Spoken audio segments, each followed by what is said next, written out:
Entrando em seu segundo mandato, o vereador Dilemário Alencar do PROS foi reeleito com mais de 3.300 votos na capital. Ele promete ser um dos parlamentares mais atuantes na Câmara de Vereadores de Cuiabá. E é para saber quais são os principais pontos que deverão ser defendidos por ele na próxima legislatura. A gente conversa ao vivo aqui no Jornal da Manhã com o vereador Dilemário Alencar. Bom dia, vereador. Obrigado pela presença. Parabéns pela reeleição.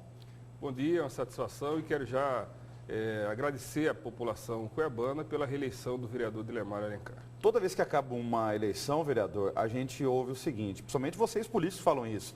Qual foi o recado das urnas? Na sua opinião, qual foi o recado das urnas de 2016?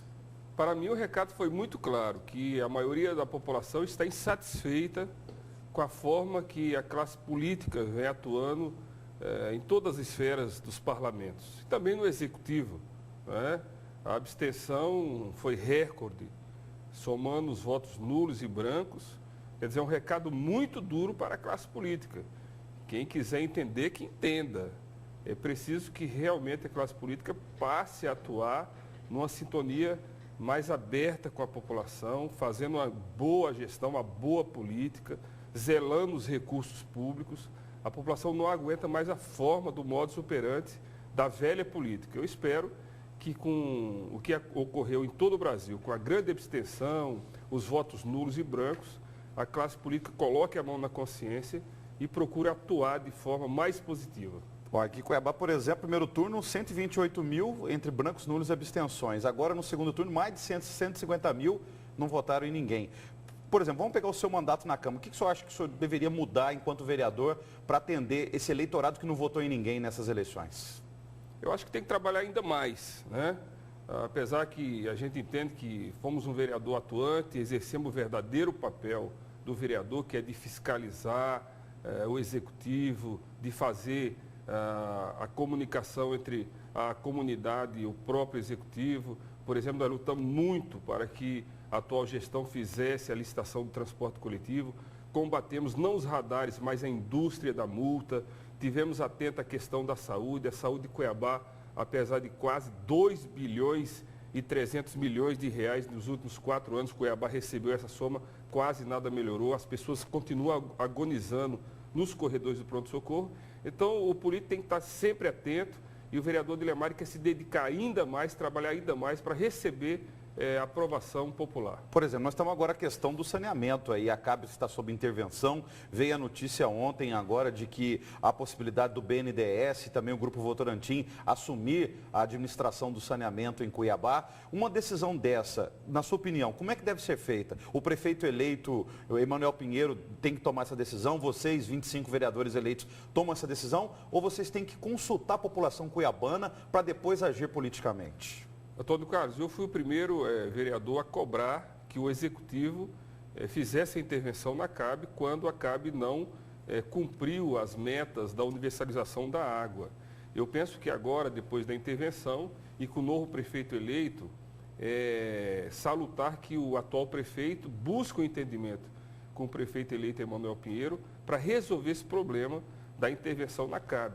Nós temos que resolver esse problema. Ainda tem muitos bairros que sofrem com a falta de água e nós temos um grande problema, que é a falta da rede de esgoto, da coleta e tratamento de esgoto. Cuiabá praticamente joga o seu esgoto 75% in natura no rio Cuiabá e nós temos que ter uma política clara nesta área para salvar o rio Cuiabá, salvar o nosso Pantanal. E aí tem uma outra ação pública relacionada a isso, do saneamento. O senhor mesmo tem defendido, o senhor foi que propôs a criação de um fundo municipal da questão do garantir a pavimentação asfáltica em Cuiabá. Foram feitos 300 quilômetros na gestão aí do Mauro Mendes, mas não se faz asfalto antes de se fazer a rede de esgoto e a rede de água. As duas ações têm que estar programadas. É possível isso, vereador? Tinha que fazer um entendimento entre a empresa de saneamento, a CAB, e o próprio executivo. Não é possível você fazer 300 quilômetros de asfalto novo sem que antes seja feito todo o trabalho da rede coletora para o tratamento do esgoto, porque senão você faz o asfalto novo, passa um tempo, vem a CAB, quebra todo aquele asfalto e traz prejuízo à população, ao erário público. Eu acho que tem que haver essa inteligência. Cada bairro que for ter o seu asfalto novo, antes veio o trabalho da empresa de saneamento para fazer o trabalho necessário para a rede de saneamento. Outra questão relacionada também ao asfalto é que esses dias mesmo alguma pessoa comentou com a gente sobre isso, de que as camadas de asfalto estão sendo colocadas nas avenidas principais, umas sobre as outras. Isso tem elevado o nível das avenidas. Por isso que quando chove, quando tem essas chuvas torrenciais, há os alagamentos das avenidas principais do centro de Cuiabá. Fora a falta de galerias pluviais para coletar essa água da chuva. Isso também é outro problema que precisa ser resolvido aqui em Cuiabá. Já recebi muito essa reclamação. Se você pegar a Avenida do CPA, o recapeamento da Avenida do CPA, as bocas de lobos, por exemplo, não estão sendo recuperadas, né? Tem várias bocas de lobo estouradas na Avenida do CPA, isso é um problema sério. Eu acho que se você vai recuperar uma avenida, você tem que olhar toda esta questão de infraestrutura. Por exemplo, o recapeamento das ruas da grande CPA foi uma vergonha. Inclusive, eu penso que o Ministério Público tem que dar uma olhada. Principalmente jogaram lá um piche e venderam como um asfalto, um recapeamento de qualidade na grande CPA. O Ministério Público tem que estar atento. Inclusive, eu vou fazer essa denúncia, porque muito recurso público envolvido nessa questão. Vereador, hoje o prefeito eleito Emanuel Pinheiro tem 2 compromissos. Agora, pela manhã, às 11h30, ele se reúne com o governador Pedro Táxi no Palácio Paiaguás. Às 15h, com o atual prefeito da capital, Mauro Mendes. O que esperar dessas 2 agendas? Olha, eu espero que já seja um entendimento, né, para fazer a transição.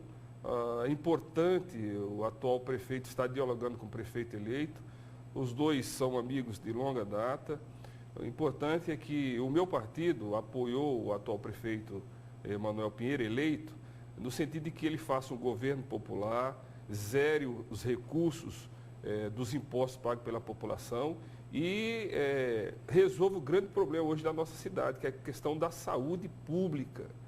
Nós temos que qualificar melhor o gasto da saúde pública, porque hoje as pessoas estão agonizando, volto a repetir, no pronto-socorro, nas UPAs, e é preciso que o prefeito enfrente esse problema e ajude a resolver o problema da saúde em nossa capital. O senhor tem defendido uma saúde mais humana. O que é isso? Com quais ações? Olha, eu vejo que a saúde mais humana é primeiro você qualificar o gasto público, o dinheiro da saúde ser bem gasto, chegar na ponta, valorizar os profissionais, o cidadão chegar na unidade de saúde, no postinho, na policlínica, no pronto-socorro, lá ter médicos, ter enfermeiros qualificados, bem remunerados e não faltar o remédio, a vacina para nossas crianças. Não adianta apenas construir novos hospitais, novos pontos-socorro. É preciso investir no atendimento básico, na saúde básica, porque se você faz uma política na saúde, da saúde profilática, você vai desafogar o pronto-socorro, vai desafogar as UPAs da nossa capital. Então, eu penso que isso é humanização da saúde.